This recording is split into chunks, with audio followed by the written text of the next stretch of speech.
Okay, let's begin, please. So let's do some administrative stuff first. So for practical test 2, which is tomorrow's lab, I'm making it optional. What that means is, if you take it, the score you get on it gets averaged in with the first practical. No matter what.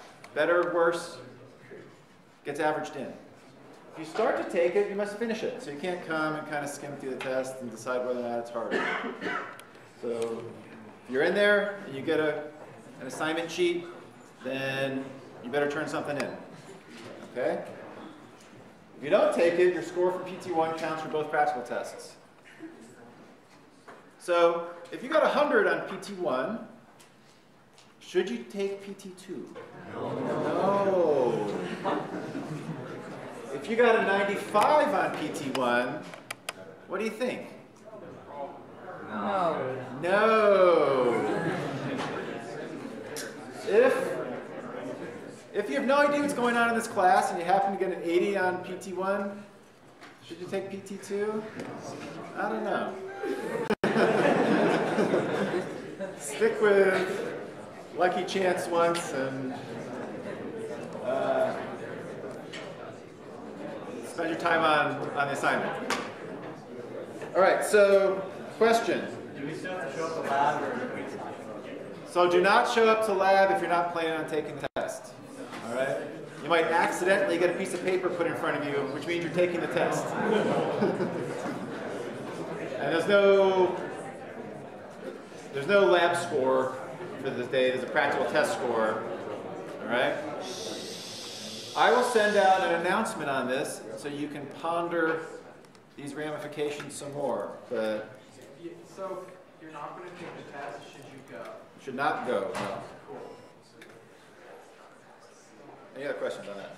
Will the second practical test be released later on so those that don't take it can at least take a peek at it? Like for study? Yeah. It's not going to be that different from the sort of just like slightly vague practice problems already listed under Tuesday's lab. So if you looked at Tuesday's lab, there's a few things you should know. It says, and there's a sample kind of test, so I mean, not quite as formal as the test, but in the general direction, right? Any other questions about this? All right, I know this is it's a little bit of a rich get richer kind of scenario where if you're doing well in the class, you don't have to put the effort in, but that's America, get used to it, right?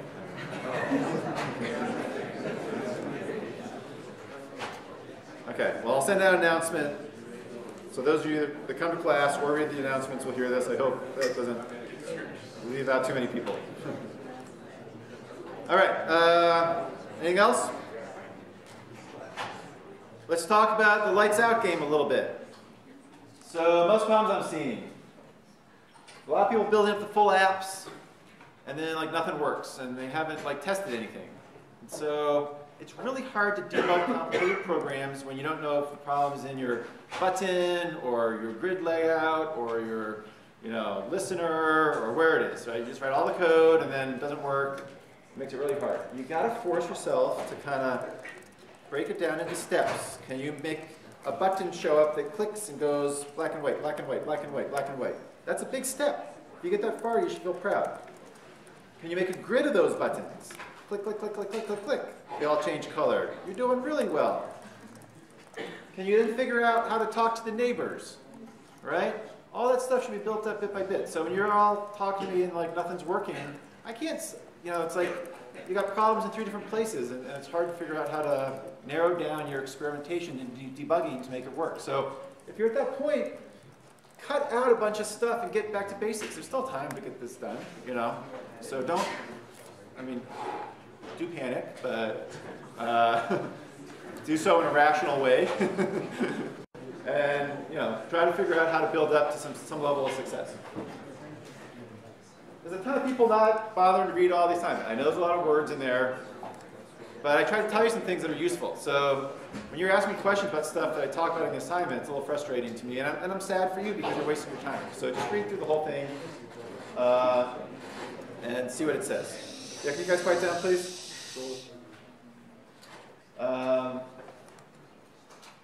thing is just you're not really thinking about how to solve this game. So, I think it's always worth doing stuff on paper.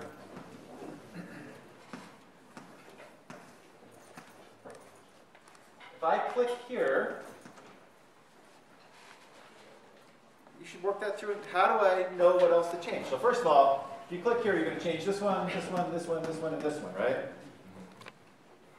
If I'm here, how do I know what button is there?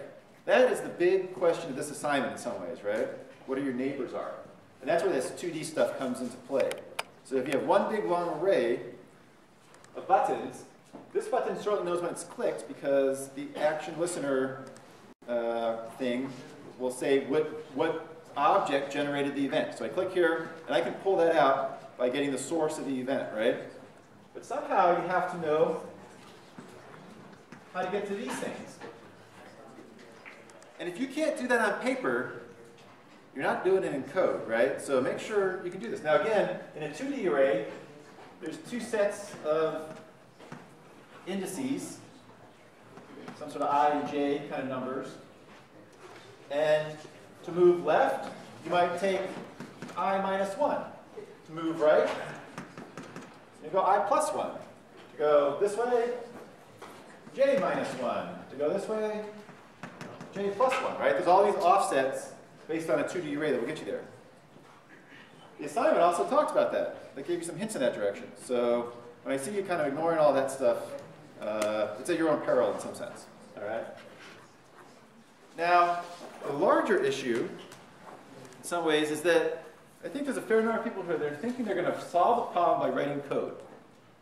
Because that's what we want, right? We want an application that solves the problem. But writing code is putting your solution that you already know into a form the computer can understand. You don't solve the problem while you're writing code. You express your solution while writing code. And I can't get people to kind of make that jump where they're just not, you just write a bunch of code and hoping it works. You're sort of alchemists trying to turn lead into gold at this point. Maybe a little newt and some stirring will make it work, right? They're just trying stuff out, scrambling things around. So stop writing code before you know how to solve the problem. Solve the problem on paper, think about how to solve it, and express your solution in code. It is so important to do it that way, right? Otherwise, it's that whole 3 a.m. just moving stuff around and hoping for the best, which has its own charms, I know. But so let's talk. Any questions on the assignment, though? Let's talk about some things that maybe I can help you with here. The problem I'm having is adding the buttons to the 2D array. So I created a 2D array of type like buttons, which you're supposed to do, and then there's a method it's an add method that takes in a button, and I tried to set that equal to the name of my array, ij, so I've been through and then for each iteration and add it to the array. How come that would not work? So there's sort of two structures here. One is like the visible grid, and one is the buttons. And the buttons are going to be some sort of 2D array, 5 by 5. And you're going to loop through all those combinations of indices, a nested loop, and create the buttons.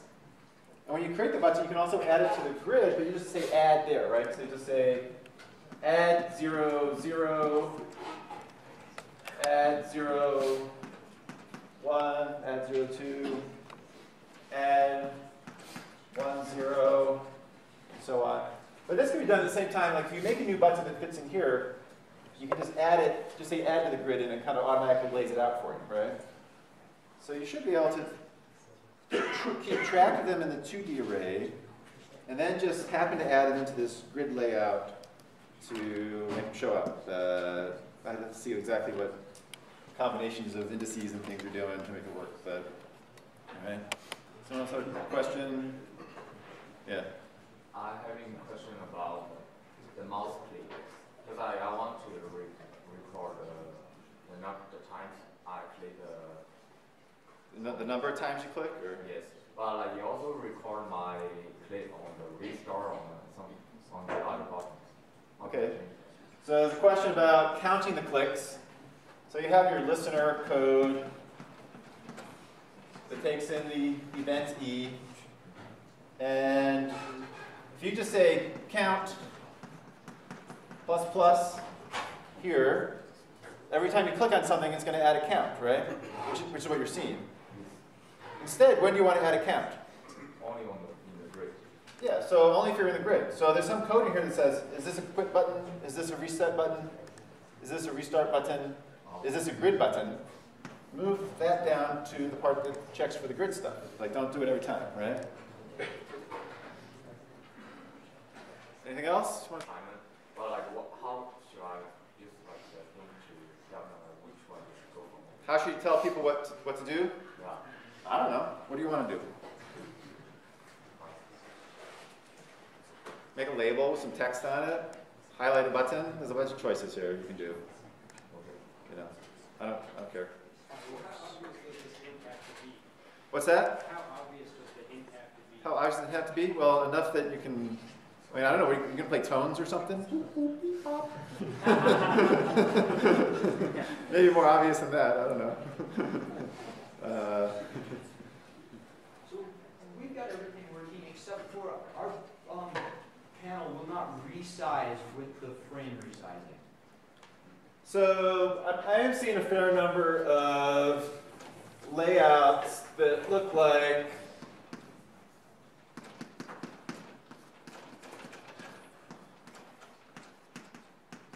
like that, which is maybe good for playing on your Apple Watch or something like that, right? But anyway, you can set a preferred dimension on this panel that holds those buttons. Make that one bigger, all right? It's kind of like I did in the image panel. Set a dimension, preferred dimension thing. But that's probably not. That's not quite what's happening with ours. Our quit button is still staying like proportionally the same size as to our grid. But You mean like small relative to the grid? yeah, but then when we try to resize the window, the entire thing will not. Oh, when you move things around? The window gets big, but the game stays the same size. Yeah, there are ways to kind of retell it to change its size, but I think that's fine. Oh, okay. Don't worry about that. Sweet, thanks. Yeah. So there's a way to pat a J frame. Is there a way to pat a J panel like where it for example, like all the buttons in the panel, it'll just be shrunken down to encapsulate those buttons? The packing of the frame should do that for you, I think.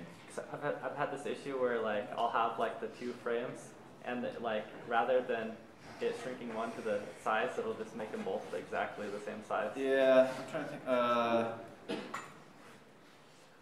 Right now, unfortunately, I'm doing a lot of stuff in Python as well with GUIs right now, so my brain's a little scrambled on which thing I want to say.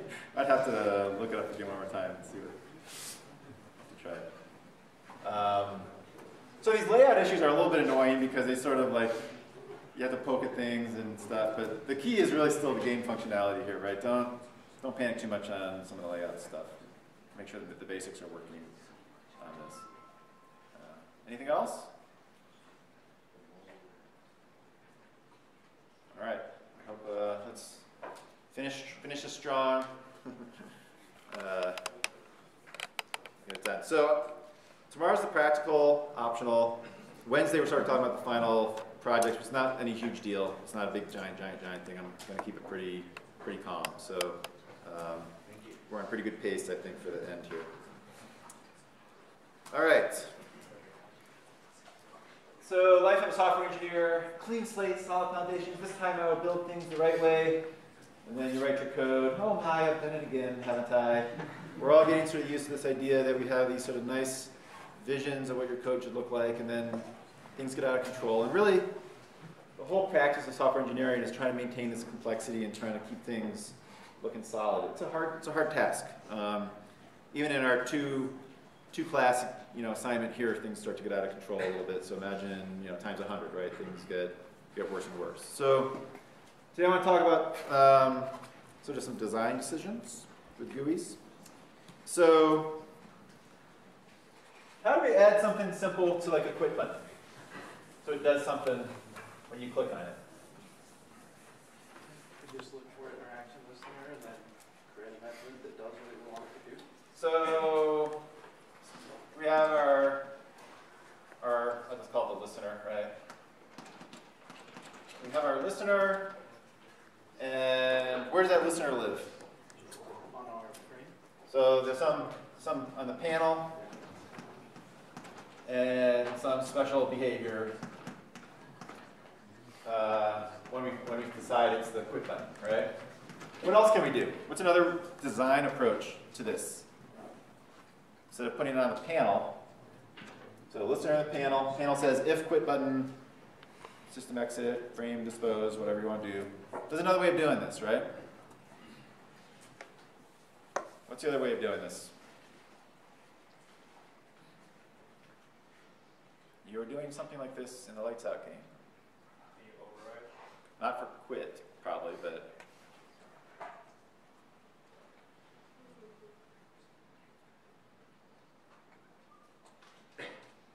So we're adding a quit button to this panel, and the listener for the panel, we say if it's a quit button, say do something. What's another way of doing that? Just like system.exit. Well, that's a special behavior, yeah, we can add that. But where's that going to, there's another place we could kind of make that happen rather than in the listener on a panel.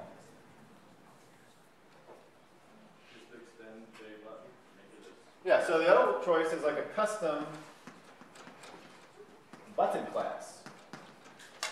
Quit button class, right? And it has its own listener, and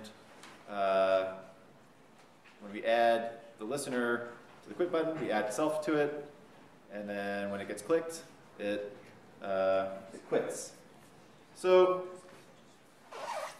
the two choices kind of are this panel action listener. Check to see if the source of the button, do some action if it's so. And the other choice is this custom J button, make a specialized class, add its own action listener, and put the action in there. And then when you click on it, it calls its own action listener, and it quits, right? So what are some pros and cons of each approach? So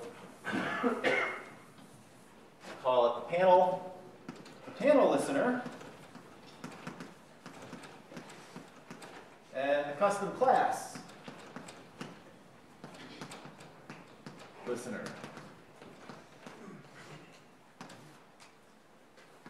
So what's something good about this? Put it all in the panel. Let's say we have not just a quit button, but a restart button and a help me button and all that kind of stuff, right? So I feel like the panel listener is more like it's easier to access. So if you have multiple buttons to do the same, possibly like similar. So the code is sort of together, Yeah. all in that one spot, right? So if you want to know what's going to happen when you click on something, you go find that one action listener, and it's all there. You can kind of parse through it.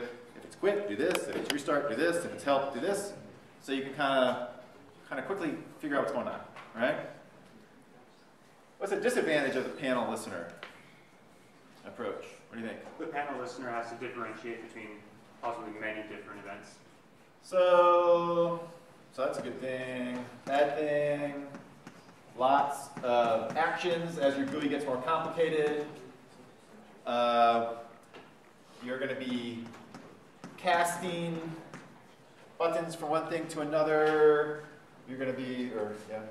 Well, we put our listener in our button, and it needs to interact with, say, other things on a panel or other. Then getting to that, like calling a method in the panel or doing other things are a little bit harder. Yeah, interaction with other components.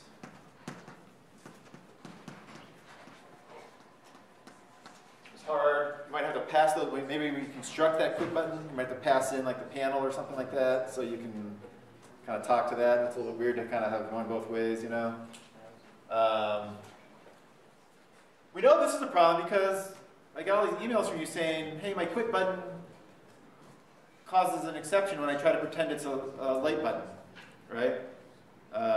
You're all trying to cast the event source to light button, and it's really a quit button, and then it dies because you're not allowed to do that. And so there's all sorts of mistakes that can happen here.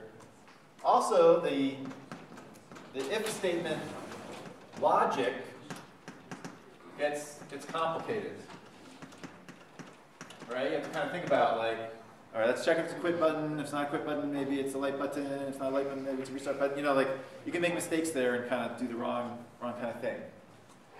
Here, it only knows how to do one thing. So it has simplified logic. No casting. No casting, you know. Yeah, no casting. If you click on it, you know it's a quit button, so there's no chance, you don't have to force it to be a quit button. Well, you'd have to cast it actually, but you know the casting will work. Casting works, because if it gets to it, it knows it's a quit button. You'd have to cast it to a quit button to do whatever the quit button methods are. Well, if you're in the quit button method, can't you just call those methods from whatever in the action listing? Why do you have to create a button? Because it still thinks that thing is an object, so it has to, in order to use the custom methods, it has to know that it's a quit button. So there's sort of pros and cons of each approach. You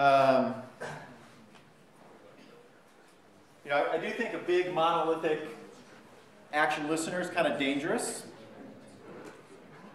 You guys, I'm kind of hearing this like kind of rumble, so you kind of hold it down, thanks. So it's easy to make mistakes. The longer your methods get, the more difficult it is to debug them. Keep things simple and short, right? That's one possibility. On the other hand, I do not want to make a quit button custom class that just has all this code and a new file just to say frame dispose, right? That's sort of overkill in some ways. Now Java is not shy about making you do overkill syntax. It likes having all sorts of stuff wrapped around things. Make a class, make this. It's all very happy to make you do that. But it kind of is a little bit of a pain to do all that. So let's kind of code these up real quick and kind of see what they might look like. So let's start with a monolithic action listener on the panel. And so I'm going to have a panel that has 3 buttons in it, A, B, and C. And in the constructor, let's see, what do I want to do here? I guess I should, let's make a new J button. And I'm going to call it A button. And then I'm going to make the B button and the C button. And then I need to add them all to the, add action listener, and it's going to add it to the panel where the action listener is going to be. Aren't I a good boy? I actually did the action listener this time, right off the bat. And then I'm going to add them to the panel. So this dot add A, go away, constraints. And I'm going to add B and C. And then in the action performed, we are going to get the source, and I'm going to just sort of cast it to an easier name. Clicked equals a J button cast from E.get source. So this thing comes in as an object. There's only 3 things I can click on in the GUI. They're all J buttons, so I'm okay to cast it right away to a J button. And I can say if clicked is A, then I want to set the text of A to be, what do I want to say here, pressed A. So I know I pressed it. And I can do the same things with B and C. So if it's B, we press B, and if it's C, we press C. And maybe that's enough. I don't know. Let's run it.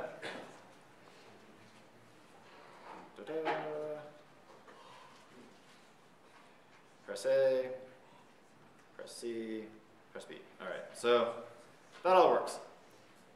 Now, this doesn't seem that bad because these are all sort of the same. And so the logic here in action performed is not that bad because I can cast it kind of safely, and the if statements don't like nest inside each other and have any weird interactions. They're all pretty similar. So this is not like a totally convincing argument against the existence of these kind of monolithic action performs. But again, imagine like what Photoshop would have for something like this, right? It would be a lot of if statements trying to figure out what's going on, and probably if you're in the edit state and the colors this, do this, you know, kind of things. It would get kind of nasty.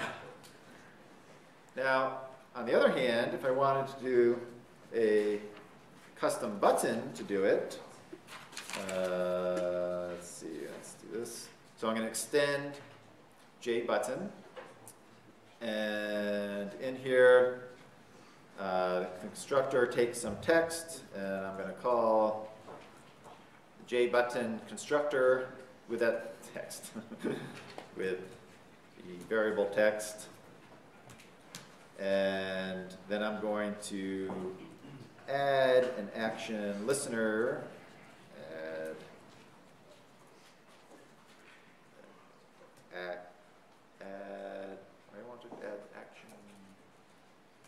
add action listener of itself to the button, and in the action performed, I just have to say this dot set text to be clicked, and there's no, let's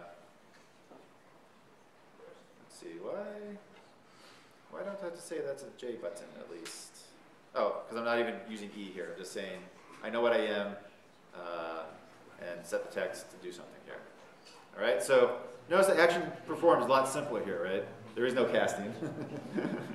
I could have said, you know, e.getSource equals a J button or a custom button, and then made that do this thing, but I already know what I am here. Now, to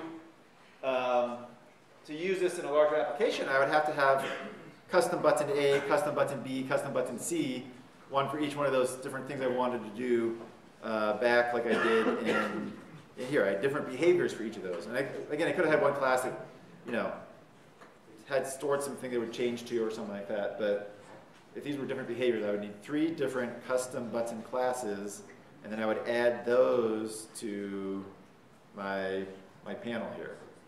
So the thing there is that all of a sudden, to figure out what these buttons do, I have to go open all those classes and look at them, right? And it's sort of like, the design is nice, it's sort of safer like this, it's simpler, but I don't like it because I'm digging around trying to figure out what this program does, and I have to look at a bunch of files to make that determination. All right, so you see the 2 different possibilities here? One is an action listener that provides the custom behavior for a sort of generic button with different names. And the other one is a class that extends JButton, provides its own custom behavior when you make one of these things, but they're spread out all over the place. All right? Questions? Questions on that? I want you to be pondering. Neither is wrong, right? They both work for this, but they have different styles. Which one would you rather do? For like a real big program. Do you want to make an action listener that's 500 lines long? Or do you want to make 100 different custom classes? I think it's a case-by-case basis. Case-by-case basis? Let's do half and half, right? Let's make a half action listener and half custom classes. Depends how, yeah. See which one we like more. So I'll just say there's no good answer here, right? Neither feels quite right to me. This way is sort of sloppy and a little bit dangerous, masks errors possibly, and this way is just too much work. Okay, so let's talk about a third option. Oh, you did tell us. This third option, yeah. But wait, there's more.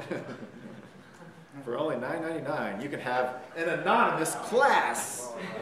Okay, so Anonymous classes, usually called anonymous inner classes, are basically little one-off classes that don't have the same formal structure as a normal Java class.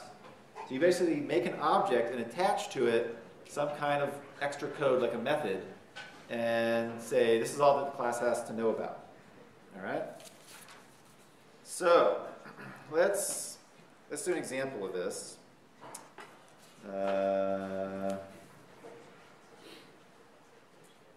So I'm going to, so here's a little anonymous test.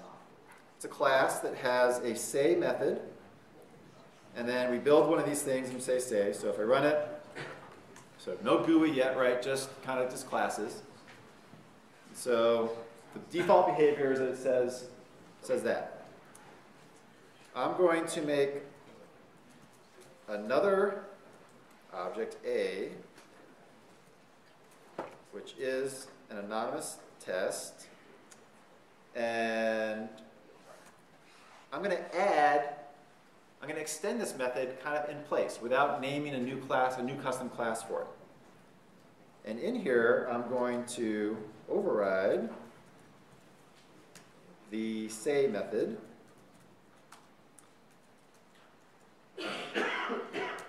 And in here, do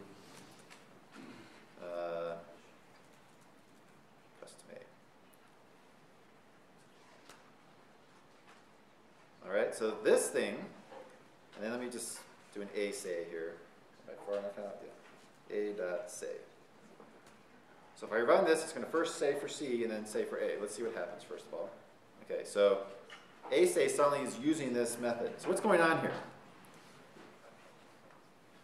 This thing here is essentially a new extended class of anonymous test. Okay? So I'm saying I want to make a new object of anonymous test, but I want to add this anonymous class that says here is how I'm going to customize this behavior. And in it, I'm going to override the say to be a new thing. So this thing here is really a subclass. The thing created here is really a subclass of a non-test.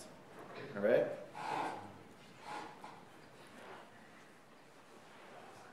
So it's kind of weird. Now it's stored in a reference to a non-test. So this is some polymorphic behavior going on here, right? You can store references to subclasses in the superclass. So A here kind of thinks, when it compiles, that this is just a standard anonymous test, but it references this new extended class that has new behavior on it. And so when it runs and it says .say, this thing is really referencing this other thing that has this new method to it, so it uses the overridden method. But this really is another class right here than a non-test. It's a subclass that extends a non-test. But it doesn't have a name. It's not like custom a non-test or anything like that. It's anonymous. All right? So it only exists for this one object. This whole class only exists for A. Now I can make another one.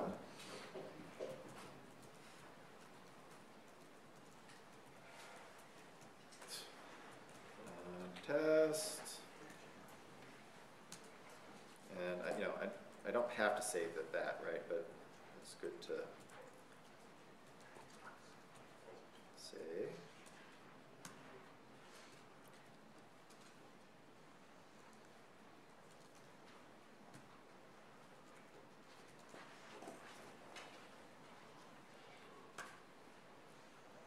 So the weird thing is, this defines the overridden method. This is a little class block, and it has to end with this semicolon here, which makes me a little uncomfortable. I don't like that semicolon there, but you need it, okay? Because it's really sort of ending this whole statement here, right? And that would normally end with a semicolon if you're just defining a new object. But I forget it, and then it has a weird complaining thing that you hover over, and you're like, oh, it actually tells me there. Last night I was like not able to get it to, without going over here. Anyway, I was having trouble making it go away. So if I say b.say, regular custom A, IMB subclass. This thing here, this object here, is a whole nother class, different from a non-test and different from this A class here, right? It's a one-off class that only exists for this B object, and we reference it through the superclass type here. Now, one consequence of this is that because we're storing it in a non-test, I can only override things here. I can't make up my own methods, basically, because they don't exist in a non-test. So I can't add a whole other thing like talk here and give it super custom behavior. I can only override things, okay? So this seems like a disturbing development, perhaps, but it has some value for us. So before we start showing this in a GUI, maybe ask a question if you want to ask a question. Okay, what? If you can only override like methods, can you still call super with that? You can. So one thing is you can't make a constructor in here because constructors are named the same as the class, right? Yeah. And there's no name for this class. Okay. So you should be. So you can't call super outside the constructor, at least that kind of super. You can call super dot method to get to the super methods, but not super constructor because you're not in a constructor. Okay, so these are a bunch of little classes that only exist for that object. Now let's use this in our GUI to maybe try to see if we can simplify things a little bit. So here I have my panel approach where I'm making a bunch of buttons. These are not custom buttons, they're just standard buttons. And I'm adding them to the panel. I don't have my action listener here, so let's add an action listener. Okay, so I'm going to a.add action listener. Now I don't have an action listener in this class. In fact, it doesn't implement action listener. So I need to make a new action listener. Action listener is a class, right? It's an interface, really. And in this, I'm going to add some implementation to make it a new subclass of action listener. So I'm going to add this stuff to make a new little class, and in here I'm going to have a public void action action performed. So this is the method we need to override to implement the action listener interface. And I need to have an action event E. And in here, I'm going to say a.set text to pressed A. Now this is pretty awkward looking as well. So what am I doing here? Remember over here, I made a new object and I added a class body that had a method inside it that overrode the part I wanted to override. In here, I have a new object, an action listener, that doesn't have any implementation of action performed. And so I'm going to provide an override of action performed in here. So this thing here is making a new subclass of action listener that actually has action performed implemented. Okay? And this is all inside this constructor here, which is why I end with this class definition, and then I have to close off my constructor and then finish the statement. So that looks weird too, right? So I'm going to make 3 of these. And for the B class, say press B. And for the C class, say press C. So I make a button that's just the same generic old button. I'm not really making a subclass of JButton. I'm adding a class for an action listener here that has some specific behavior associated with it. Because we pass into here normally like this, whatever has action listener or action performed actually implemented. And I'm making a new little anonymous class that implements action performed and passing it into here. So this is what does the behavior when this thing gets clicked. Okay? So if I run this, it does it. Now, I don't have any action listener here, so there's no big monolithic action listener. There is sort of a big chunk of code here. But these are all independent of each other, which is kind of nice, right? Like I don't have to think about the interactions between these with if statements. This one behaves on its own. You click on A, this stuff executes. You click on B, this stuff executes. If this had been a quit button called quit, I would just say, system exit here or something like that, right? And it would kill off the program. If I wanted this to be a help button, here it would just say, call the help method that's in this class and print something out. If I wanted to do something else, I would just call, a method here that would do the action I want to have happen when that button is pressed. So this is the third alternative.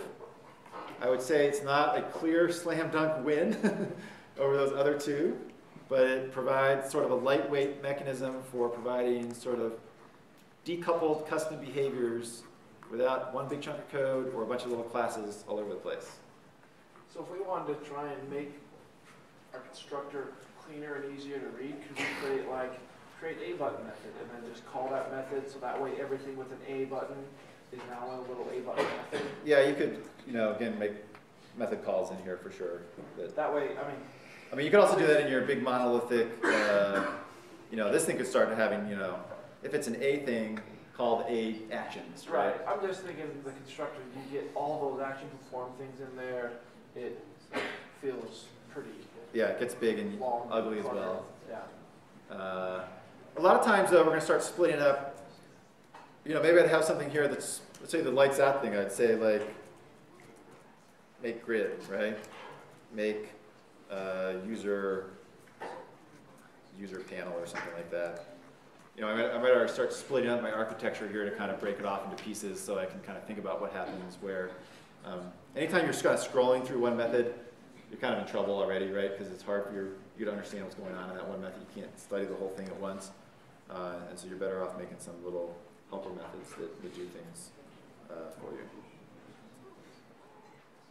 All right, so I think this is a little complicated. I'm not really super urging it on you right now.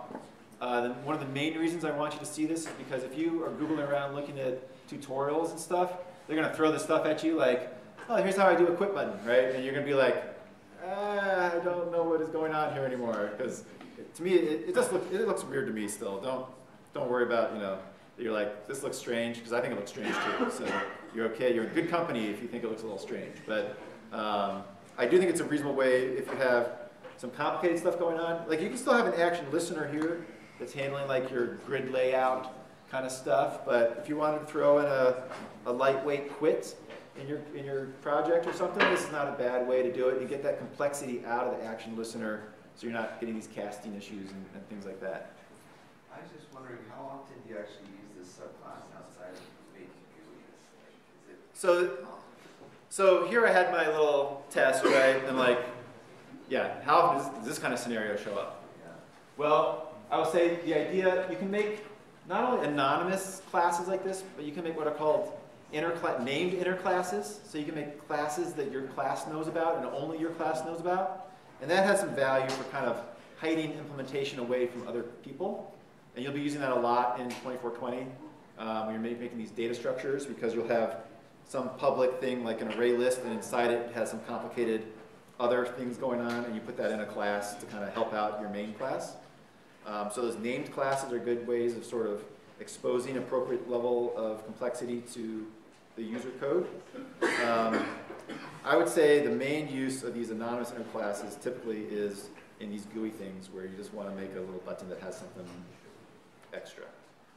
And if you start making this thing have a lot of actions in it, all sorts of methods here, you probably don't want to do it that way because it's just confusing to figure out where that code lives and so on. All right, so the non-standard classes mostly use this kind of, you'll see this, and that's, for now, the main place you'll kind of see it. And again, you'll see it in tutorials, so just try to think like, okay, this is just saying what happens when I click on the button. All right. I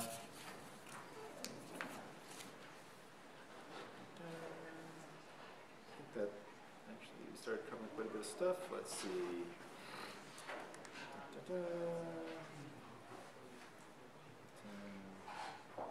All right, and I think the main thing to keep a track when you're looking at this in some ways is that this thing is really a subclass of this type here, of this class. When you're adding these extensions to it, right, it makes a new type, but you're referencing it by the superclass. And again, at a certain point, there's all right and wrong. There's no right and wrong answer. I mean, when you're a beginning programmer, like your code doesn't compile, and that's a wrong answer, right? Or it crashes, and that's a wrong answer. But after that, it's all becoming more, how do I do this most effectively? How is it clear to other people? How is it clear to myself?